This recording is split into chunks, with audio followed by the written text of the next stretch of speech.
Here's what I was told during my freshman orientation at Haverford College. Ask for help when you need it. Speak up when you feel uncomfortable. Place your own well-being above all other concerns. In short, the school was ready to protect me from any personal slights or hurt feelings I might suffer.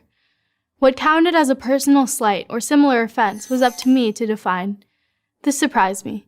It surprised me because at McDonald's, where I worked before I started school, acting in this way would have probably cost me my job, a job I needed in order to go to college. The most important thing at McDonald's was not how I felt, but how my customers felt. It was my job, and the job of everyone working there, to make others, namely the customers, happy. I worked at the front counter. That meant that if there was a problem with an order, I had to deal with it. The issues weren't complicated. It was usually something like a missing piece of cheese from a McDouble or whipped cream on a milkshake when they hadn't wanted any. Whatever it was, I had to listen patiently and mentally take notes so that I could report the relevant details to someone who could actually correct the problem.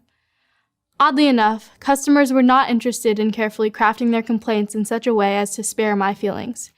They were in a rush to get back to work, or they were dealing with their screaming kids, or they had calculated the cost of their meal down to the cent out of necessity and could not afford a mistake.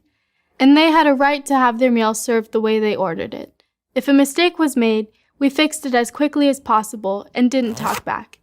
Even if I believed the customer had misunderstood some aspect of their order and was actually the one at fault, I was instructed to give the person the benefit of the doubt. Their feelings mattered more than mine. At McDonald's, there was no trigger warning for when a customer was about to start yelling, no safe spaces to go to when the restaurant would get so busy that I barely had time to breathe between orders. When a group of men in the drive-thru would whistle and catcall me as they pulled away, there was no university administrator for me to run to for soothing and reassurance.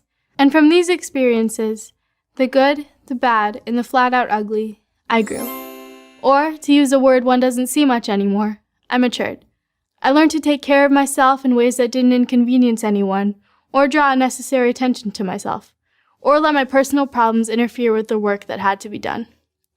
In short, I had a job to do, and people counted on me to do it. Had I complained to my McDonald's manager that I became anxious when the restaurant was crowded, or that hearing complaints from customers made me nervous, he would have politely handed me my paycheck and shown me the door. I would have gone home and been unable to pay the student contribution from summer work that is built into my financial aid package. So, I'm grateful to have worked at McDonald's. It taught me how to better handle my anxiety, how to work with others in pursuit of a common goal. It strengthened my character, my work ethic, and my sense of my own resilience. These are lessons that cannot be learned in the safe spaces of the Haverford campus. Here's one more thing I learned. Putting oneself first is the essence of privilege, but putting oneself first does not develop character or lead to personal growth. Putting others first does. McDonald's is a far better teacher of that lesson than college. I'm Olivia Legaspi of Haverford College for Prager University.